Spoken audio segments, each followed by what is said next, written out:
कक्षा 10 के एक महत्वपूर्ण अध्याय से फिर से आज की वीडियो का शुरुआत करते हैं और चैप्टर है आपके सामने वृत्त। इस चैप्टर के अंतर्गत हम वृत्त और उससे संबंधित महत्वपूर्ण पदों को देखेंगे। सबसे पहले हम ये जान लें कि वृत्त क्या है। तो परिभाषिक तौर पे हम कहते हैं कि किसी निश्चित बिंदु से समदूरस्थ, किसी निश्चित बिंदु से समदूरस्थ अनंत बिंदुओं के समुच्चय को, अनंत बिंदुओं के समुच्चय को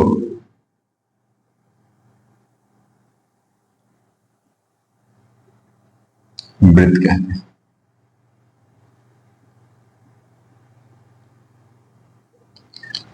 हमने कहा कि वृत्त किसी निश्चित बिंदु से समदूरस्थ अनंत बिंदुओं के समुच्चय को वृत्त कहते हैं। ये एक निश्चित बिंदु है, फिक्स पॉइंट है, और ये जो चित्र दिख रहा है आपको, ये वृत्त है और इस वृत्त में अनंत बिंदु है। इस अनंत बिंदुओं का जो समुच्चय है उसे ही वृत्त कहते हैं। और वह निश्चित बिंदु जिससे वृत्त के अन्य बिंदु समदूरस्थ होते हैं वृत्त का केंद्र कहलाता है। वह निश्चित बिंदु जिससे वृत्त के अन्य बिंदु समदूरस्थ होते हैं वृत्त का केंद्र कहलाता है। वृत्त के केंद्र के बाद, केंद्र को अगर हम कहें तो O से सूचित किया जाता है, प्रायः O से सूचित किया जाता है। अगला पॉइंट है त्रिज्या। वृत्त के केंद्र से वृत्त पर स्थित किसी बिंदु को मिलाने वाला रेखाखंड वृत्त की त्रिज्या कहलाता है। हम कहेंगे कि वृत्त के केंद्र से वृत्त पर स्थित किसी बिंदु को मिलाने वाला रेखाखंड वृत्त की त्रिज्या कहलाता है। एक और, जीवा। वृत्त पर स्थित किन्हीं दो बिंदुओं को मिलाने वाला रेखाखंड वृत्त की जीवा कहलाता है।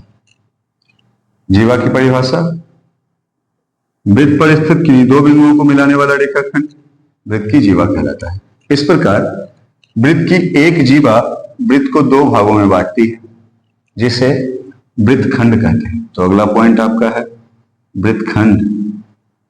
वृत्त की जीवा वृत्त को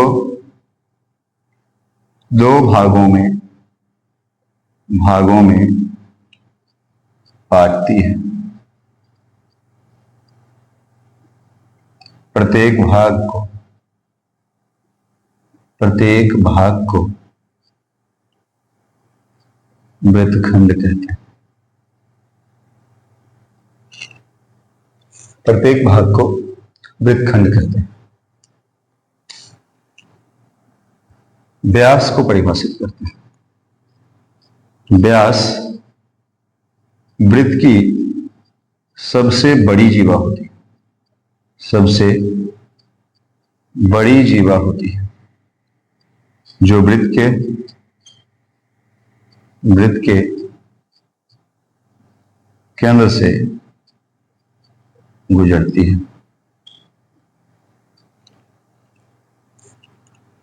व्यास को अगर हम देखें चित्र से,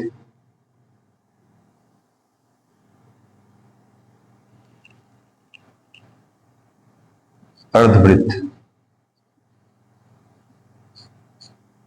कहेंगे। वृत्त का व्यास वृत्त को दो बराबर भागों में बांटता है। प्रत्येक भाग को अर्धवृत्त कहते हैं।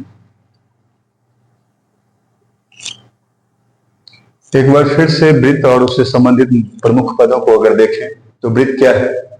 कहेंगे किसी निश्चित बिंदु से समदूरस्थ अनंत बिंदुओं के समुच्चय को वृत्त कहते हैं।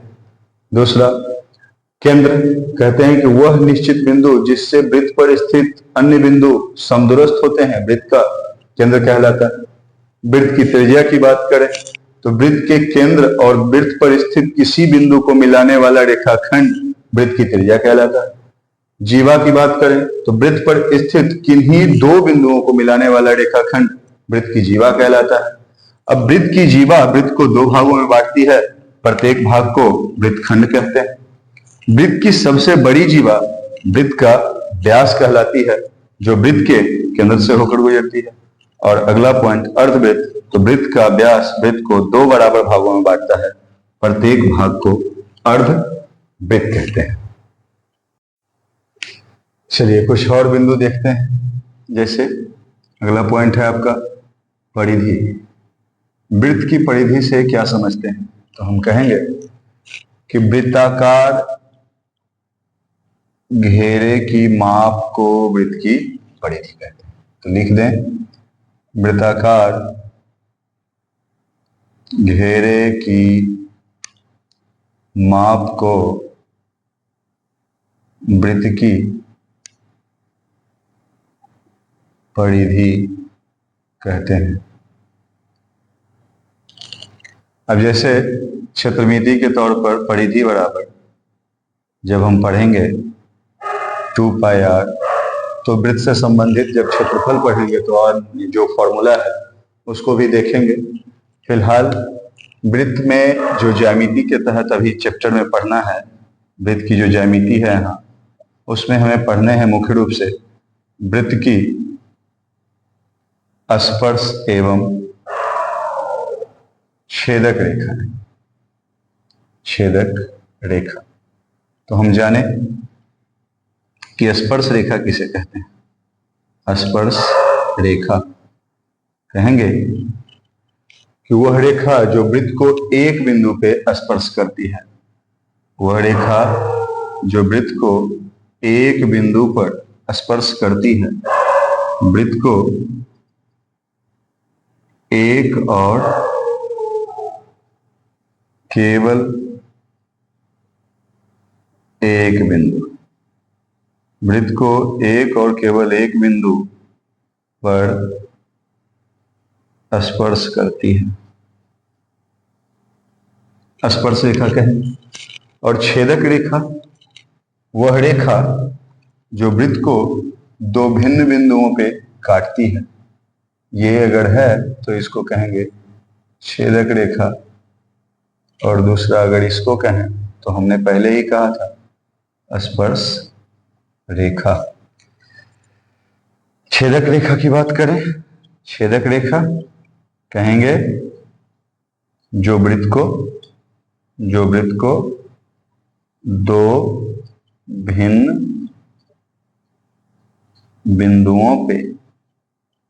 बिंदुओं पर काटे या प्रतिच्छेद करे, वृत्त की छेदक रेखा कहते हैं। चलिए, स्पर्श रेखा हमने अभी पढ़ा था कि स्पर्श रेखा वृत्त को एक बिंदु पे स्पर्श करती है। वृत्त को एक बिंदु पे स्पर्श करती है। तो प्रश्न इससे जो पूछे जाते हैं, पहला प्रश्न रहेगा कि स्पर्श रेखा वृत्त को कितने बिंदुओं पे स्पर्श करती है? हमारा आंसर है एक बिंदु पे स्पर्श करती है। फिर इसी से पूछे अगर कि वृत्त की परिधि और स्पर्श रेखा में कितने बिंदु उभयनिष्ठ होते हैं, हम आंसर देंगे एक बिंदु उभयनिष्ठ होते हैं। क्वेश्चन पूछे कि वृत्त पर स्थित किसी बिंदु से कितनी स्पर्श रेखा खींची जा सकती है, हमारा आंसर होगा कि उस निश्चित बिंदु से एक और केवल एक स्पर्श रेखा खींची जा सकती है। लेकिन अगर यही प्रश्न पूछे कि वृत्त की कुल कितनी स्पर्श रेखाएं खींची जा सकती है, तो हम चूंकि जानते हैं कि वृत्त अनंत बिंदुओं का समुच्चय है और प्रत्येक बिंदु से एक स्पर्श रेखा खींची जाएगी, इसलिए वृत्त की अनंत स्पर्श रेखाएं खींची जा सकती है। लेकिन अगर प्रश्न पूछे कि एक वृत्त में कुल कितनी समांतर स्पर्श रेखाएं खींची जा सकती है, तो हम कहेंगे कि एक वृत्त में दो समांतर स्पर्श रेखाएं खींची जा सकती है। प्रश्न और भी है इसमें, जैसे स्पर्श रेखा से ही संबंधित प्रश्न है कि किसी वृत्त के बाहर स्थित बिंदु से कितनी स्पर्श रेखाएं खींची जा सकती है। तो हमारा आंसर होगा कि बाहर स्थित बिंदु से दो स्पर्श रेखाएं खींची जा सकती है। वृत्त पर स्थित किसी बिंदु से कितनी स्पर्श रेखाएं खींची जा सकती है। वृत्त पर स्थित किसी बिंदु से एक और केवल एक स्पर्श रेखाएं खींची जा सकती है। लेकिन अगर प्रश्न कहे कि वृत्त के भीतर स्थित किसी बिंदु से कितनी स्पर्श रेखा खींची जा सकती है, तो हम कहेंगे कि वृत्त के भीतर स्थित किसी बिंदु से कोई स्पर्श रेखा नहीं खींची जा सकती है, नहीं खींची जा सकती है। हमने यहां पे देखा कि स्पर्श रेखा वृत्त को एक बिंदु पे स्पर्श करती है। वृत्त पर स्थित किसी बिंदु से वृत्त की एक और केवल एक स्पर्श रेखा खींची जा सकती है। लेकिन अगर बात करें कि वृत्त की कुल कितनी स्पर्श रेखाएं खींची जा सकती है, तो वृत्त में अनंत बिंदु हैं और उन प्रत्येक बिंदु से एक एक स्पर्श रेखा, इस प्रकार अनंत स्पर्श रेखाएं खींची जा सकती है। वृत्त में कितनी समांतर स्पर्श रेखा खींची जा सकती है, तो वृत्त की दो समांतर स्पर्श रेखाएं खींची जा सकती है। अब विभिन्न ऐसे कहेंगे, विभिन्न स्थितियों में स्पर्श रेखा, जैसे वृत्त के बाहर स्थित किसी बिंदु से वृत्त की कितनी स्पर्श रेखा, तो दो स्पर्श रेखाएं खींची जा सकती है।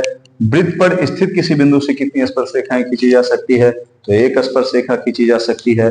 और वृत्त के भीतर स्थित किसी बिंदु से कितनी स्पर्श रेखाएं खींची जा सकती है, तो हम कहेंगे कि कोई स्पर्श रेखा खींची नहीं जा सकती है। अब अगला पॉइंट, इसी में ऐसे बहुत सारा थ्योरम भी है प्रूव करने के लिए, लेकिन फिर भी हम स्पर्श रेखा जब देख रहे हैं तो उसके साथ एक अन्य महत्वपूर्ण उभयनिष्ठ स्पर्श रेखा का भी थोड़ा सा जो कुछ है उसको देखते हैं। जैसे हमारा पॉइंट है उभयनिष्ठ स्पर्श रेखा, उभयनिष्ठ स्पर्श रेखाएं, ऐसा कह दीजिए।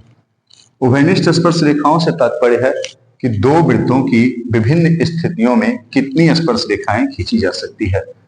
वृत्त की दो भिन्न स्थितियां होंगी, उसमें कितनी स्पर्श रेखाएं। जैसे अगर पहली स्थिति को हम देखें कि दो वृत्त जो हैं वो एक दूसरे से अलग हैं, तो ऐसी स्थिति में कितनी स्पर्श रेखाएं खींची जा सकती है। तो याद रखें कि ऐसी स्थिति में कुल 4 स्पर्श रेखाएं खींची जा सकती हैं। जैसे ऐसे, फिर यहां से ये ऐसे, ये वाली थोड़ा सा अलग करके, फिर इधर से एक स्पर्श रेखा ऐसे वाली, तो कुल 4 स्पर्श रेखाएं खींची जा सकती है। इसको कहेंगे, ये स्थिति कौन सी है, कि ये स्थिति का नाम हम दे सकते हैं कि जब दो वृत्त एक दूसरे को बाह्यतः स्पर्श नहीं करते हो, अर्थात जब दोनों वृत्त अलग अलग हो। या फिर ये कह सकते हैं कि जब दोनों वृत्तों की केंद्र की दूरी या केंद्र को जो मिलाने वाली दूरी है, अगर हम उसे x कहें, तो जब x बड़ा हो r1 प्लस r2 से, जब दोनों वृत्तों की त्रिज्या के जोड़ से ये x बड़ा हो, दोनों केंद्रों को मिलाने वाली दूरी, तो ये एक स्थिति है। इसमें 4 उभयनिष्ठ स्पर्श रेखाएं खींची जा सकती हैं। दूसरी स्थिति है जब दो वृत्त एक दूसरे को बाह्यतः स्पर्श करते हैं। अगर बाह्यतः स्पर्श करते हो तो कितनी स्पर्श रेखाएं खींची जाएगी, तो हम कहेंगे कि ऐसी स्थिति में 3 स्पर्श रेखाएं खींची जाएंगी। तो ऐसी स्थिति में 3 स्पर्श रेखाएं खींची जाएंगी। और अगर यहां हम बात करें दोनों केंद्रों को मिलाने वाली जो रेखा है, ये जो x है, वो x कितने के बराबर होगा, तो हम कहेंगे कि x equal to r1 plus r2 होगा। तो एक कंडीशन, जब दोनों केंद्रों को मिलाने वाली जो दूरी है दोनों की त्रिज्याओं के योग के बराबर हो, तो ऐसी स्थिति में 3 उभयनिष्ठ स्पर्श रेखाएं खींची जाएंगी। तीसरा कंडीशन हम कह सकते हैं कि जब दो वृत्त एक दूसरे को प्रतिच्छेद करते हो, काटते हो, तो ऐसी स्थिति में 2 उभयनिष्ठ स्पर्श रेखाएं खींची जाएंगी। और इस स्थिति में क्या हो जाएगा, इस स्थिति में केंद्रों को मिलाने वाली जो दूरी है x, वो छोटी हो जाएगी r1 प्लस r2 से, दोनों वृत्तों की त्रिज्या से। तो हम कहेंगे कि जब 2 वृत्त एक दूसरे को प्रतिच्छेद करते हैं तो उनकी केवल 2 उभयनिष्ठ स्पर्श रेखाएं खींची जा सकती है। आपका चौथा कंडीशन कि जब 2 वृत्त एक दूसरे को आंतरिकतः स्पर्श करते हो, यह है बाह्यतः स्पर्श और ये आंतरिकतः स्पर्श। तो ऐसी स्थिति में आंतरिकतः स्पर्श की स्थिति में जहां ये दोनों एक दूसरे को स्पर्श करते हैं, वहीं से एक उभयनिष्ठ स्पर्श रेखा आप खींच सकते हैं और ऐसी स्थिति में ये आपका पॉइंट बनेगा। तो इस तरह से उभयनिष्ठ स्पर्श रेखाओं के लिए 4 कंडीशन बने। पहला, जब दोनों वृत्त एक दूसरे से अलग हो तो 4 उभयनिष्ठ स्पर्श रेखाएं, जैसा हम देखें इन समांतर जो समांतर दिख रही हैं, या फिर इन स्पर्श उभयनिष्ठ स्पर्श रेखाओं को हम कहते हैं ये अनुदैर्ध्य स्पर्श रेखाएं, और ये जो तिरछी खींची गई हैं इनको कहते हैं अनुप्रस्थ स्पर्श रेखा। दूसरे में बाह्यतः स्पर्श की स्थिति में 3 उभयनिष्ठ स्पर्श रेखाएं जब एक दूसरे को प्रतिच्छेद करती हों तो 2 उभयनिष्ठ स्पर्श रेखाएं, और जब आंतरिकतः स्पर्श करते हो तब 1 उभयनिष्ठ स्पर्श रेखाएं खींची जा सकती है। अब कुछ स्पर्श रेखा से संबंधित जो थ्योरम है और जो आपके बोर्ड एग्जाम के लिए इंपॉर्टेंट भी है, उसको थोड़ा सा देखेंगे। ये तो समझ में आ रहा है कि कक्षाएं थोड़ा विलंब हो रही है, लेकिन प्रयास सही दिशा में है। जैसे पहला प्रश्न कुछ सिद्ध करने वाले थ्योरम है, सिद्ध करने वाले हैं। जैसे ऐसा दिया रहेगा, सिद्ध करें कि पहला, सिद्ध करें कि स्पर्श रेखा के स्पर्श बिंदु पे त्रिज्या लंब होती है। ये जितने भी थ्योरम सिद्ध किए जाएंगे वो सभी के सभी परीक्षा के दृष्टिकोण से इंपॉर्टेंट ही है। तो पहला है कि स्पर्श रेखा के स्पर्श बिंदु पर त्रिज्या लंब होती है, ये सिद्ध करना है। अर्थात एक वृत्त है, वृत्त की कोई स्पर्श रेखा है, ये स्पर्श रेखा है मान लें, और इस पर ये त्रिज्या जो है वो स्पर्श बिंदु पे लंब है, ये दर्शाना है। तो सबसे पहले जब कभी भी सिद्ध करने वाला कोई हो तो हम सबसे पहले उसमें लिखते हैं दिया है। और दिया है कैसे लिखेंगे, तो जो सिद्ध करने के लिए दिया हुआ है उसी तरह से लिखेंगे। जैसे कहता है कि एक स्पर्श रेखा के स्पर्श बिंदु पर त्रिज्या लंब होती है, अर्थात हम समझेंगे कि एक वृत्त की बात हो रही है, उसकी एक स्पर्श रेखा होगी। तो हम लिखेंगे सबसे पहले कि दिया है कि एक वृत्त या वृत्त COR, अर्थात a circle which centre O and radius R, एक वृत्त ऐसा है जिसका केंद्र O और त्रिज्या R है, कि स्पर्श रेखा AB खींची गई है जो वृत्त को P बिंदु पर स्पर्श करती है। अब फिगर को देखें, एक वृत्त भी है, उसका सेंटर O, उसका रेडियस R, ये रेखा है स्पर्श रेखा ए बी, और कहाँ स्पर्श करती है? तो बिंदु बी पे। हमें दिखाना है क्या, सिद्ध क्या करने हैं? सिद्ध करना है कि ये जो त्रिज्या है ओपी, ओपी लंब है एबी पर, अर्थात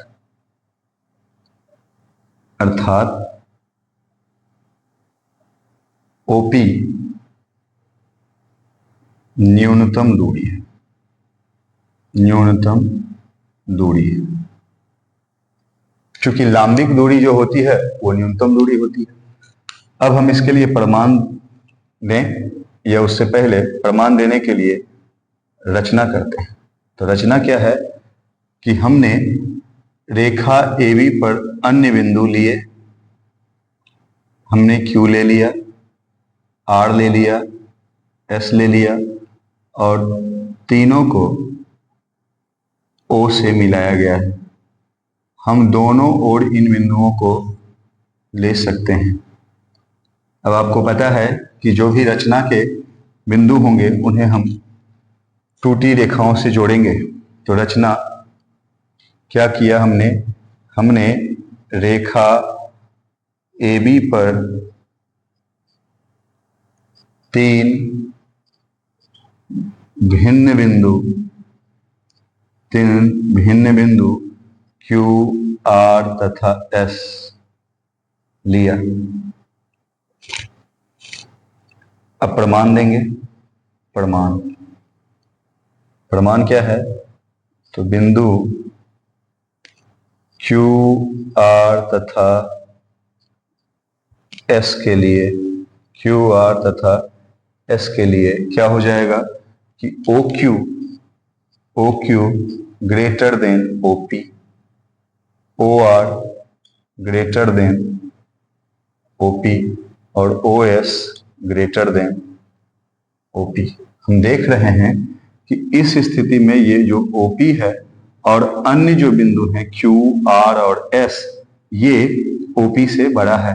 क्योंकि अगर वृत्त तक होते ये बिंदु तो हम कह सकते थे कि ये त्रिज्याएं हैं, परंतु ये वृत्त से बाहर हैं, अर्थात ये R से बड़ी है। तो प्रत्येक स्थिति के लिए बिंदु Q, R और S के लिए हमने क्या देखा कि ये सभी R से बड़े हैं। ठीक, तो हम कहेंगे कि स्पर्श रेखा पर स्थित अन्य बिंदुओं के लिए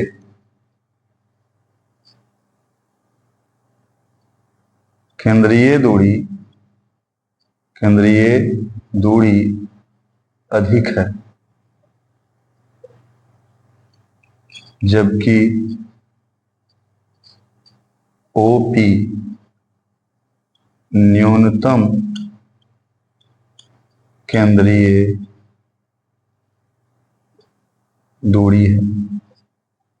फिर कहेंगे हम जानते हैं, कहाँ लिख दें?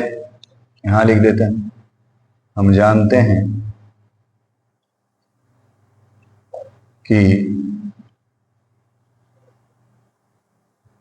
न्यूनतम दूरी लांबिक दूरी होती है, लांबिक दूरी होती है, इसलिए OP लंब है AB पर। इस प्रकार सिद्ध हुआ कि स्पर्श रेखा के स्पर्श बिंदु पर त्रिज्या लंब होती है। स्पर्श रेखा के स्पर्श बिंदु पर त्रिज्या लंब होती है। इसको नोट कर लेंगे। नेक्स्ट थ्योरम जो आपका है, नेक्स्ट थ्योरम है सिद्ध करें, सिद्ध करें कि वृत्त के व्यास के दोनों छोरों से खींची गई स्पर्श रेखाएं क्या होती हैं? समांतर होती हैं, समांतर होती है। तो सबसे पहले जैसा प्रश्न कहे वैसा आप एक रचना करें। कहता है कि वृत्त, तो सबसे पहले आप वृत्त बना लें। वृत्त का एक जो व्यास है वो खींच लें, ऐसे ही खींचिएगा। तो वृत्त के व्यास के दोनों छोर ये हैं, खींची गई स्पर्श रेखाएं ऐसे हैं। ये टेढ़ा है ना जी, चलिए मान लो ये ओ, ये है आपका, क्या लोगे, पी और क्यू ले लो, रेखा ए बी, और यहां से आप सी डी ले लो, खींच दिया हमने। अब क्या लिखेंगे, लिखना क्या है? तो प्रश्न जैसा दिया रहे वैसा ही दिया है, लिखना है। जैसे कह रहा है कि वृत्त के व्यास के दोनों छोरों से खींची गई स्पर्श रेखाएं क्या है? समांतर होती है। और हमने एक वृत्त भी खींचा, उसका एक व्यास पी क्यू लिया है और उसके दोनों छोर पी और क्यू से दो समांतर रेखाएं, अभी तो सिद्ध करना है समांतर है, दो रेखाएं खींची हैं ऐसा। तो कहेंगे कि दिया है वृत्त सी ओ आर के व्यास PQ के दोनों छोरों से दो रेखाएं कौन कौन? AB तथा CD खींची गई हैं, खींची गई है, सही है। तो अब सिद्ध क्या करना है? सिद्ध करना है कि ये दोनों रेखाएं AB और CD जो हैं वो क्या हैं? एक दूसरे के पैरेलल हैं, समांतर है। सिद्ध करना है, यही सिद्ध करना है ना कि वृत्त के व्यास के दोनों छोरों से खींची गई स्पर्श रेखाएं समांतर होती हैं। सही है। हमने वृत्त खींचा, वृत्त के दो छोर लिए P और एक व्यास खींचा PQ, उसके दोनों छोर P और Q से दो समांतर रेखाएं खींची। सिद्ध करना है AB और CD क्या है? समांतर। पिछले थ्योरम का यूज होगा, प्रमाण देते हैं, प्रमाण देंगे O एंगल OQB ले लीजिए, OQB इक्वल टू 90 डिग्री। क्यों? क्योंकि हम जानते हैं कि स्पर्श रेखा के स्पर्श बिंदु पर त्रिज्या क्या होती है? लंब होती है। स्पर्श रेखा के स्पर्श बिंदु पर त्रिज्या लंब होती है, इसलिए ये जो है OQB ये 90 डिग्री। फिर आप इधर ले लीजिए OPD, ऐसा ले लीजिए, angle OPD equal to 90 degree. फिर से वही रीजन, स्पर्श रेखा के स्पर्श बिंदु पे क्या है? त्रिज्या लंब है, सही है। अब आप कहेंगे कि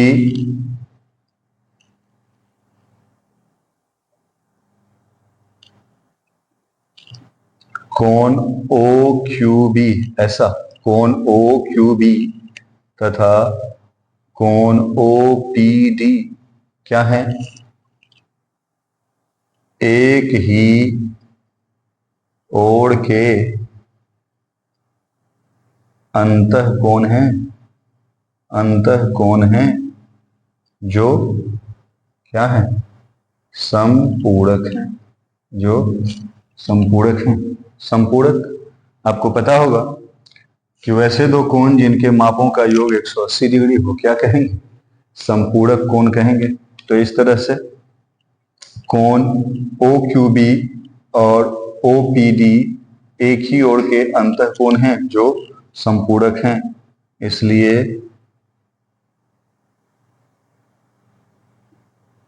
AB पैरेलल CD कहां से, तो अंतःकोण प्रमेय के विलोम से। अंतःकोण आप ऐसा लिख सकते हैं कि अंतःकोण प्रमेय के विलोम से, अर्थात अगर एक ही ओर के अंतःकोण संपूरक हो तो वो दोनों रेखाएं क्या होती हैं, परस्पर समांतर होती है। अब देखिए आपने केवल 3 से 4 लाइन लिखा और ये सारे प्रश्न जो पूछे जाते हैं वो कभी 2 नंबर तो कभी 5 अंक के लिए आपसे पूछ दिए जाते हैं। कुछ और भी सिद्ध करने के हैं, उसको देखेंगे। नेक्स्ट है आपका, सिद्ध करें कि वृत्त के बाहर स्थित बिंदु से खींचे गए स्पर्श रेखा खंडों की लंबाई समान होती है। यह है, अर्थात एक वृत्त बना लिए। अभी हमने कहा था कि वृत्त के बाहर स्थित बिंदु से वृत्त की कितनी स्पर्श रेखाएं खींची जा सकती है, तो हमने कहा था कि वृत्त की 2 स्पर्श रेखाएं खींची जा सकती है। अब इन दोनों स्पर्श रेखाओं की लंबाई में संबंध क्या है, तो बाहर बिंदु से खींचे गए स्पर्श रेखा खंडों की लंबाई समान होती है। कैसे प्रूव करना है, अब देखिए यहां एक वृत्त है तो फिर से वैसे ही लिखेंगे,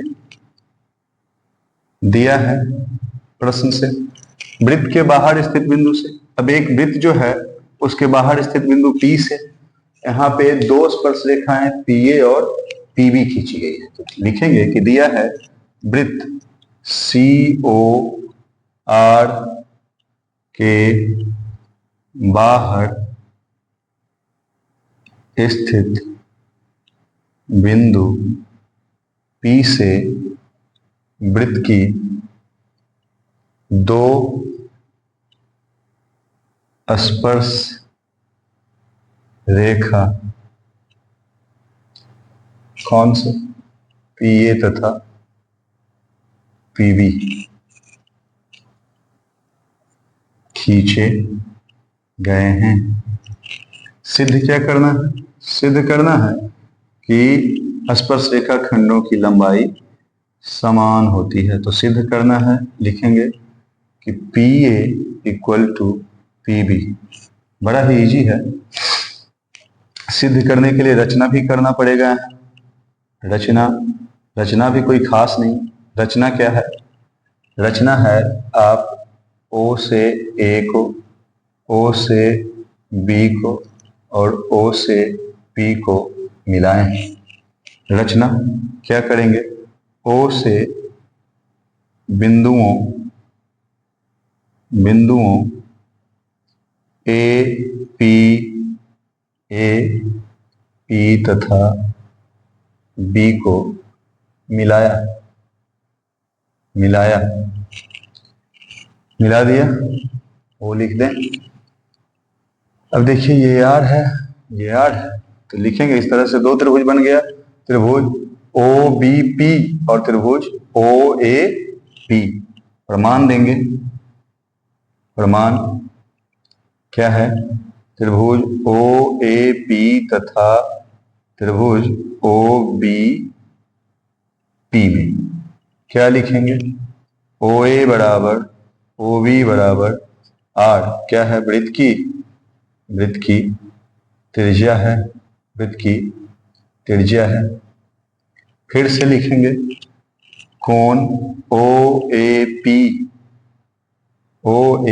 equal to O B P equal to 90 degree. मालूम है, पहला थ्योरम था स्पर्श रेखा के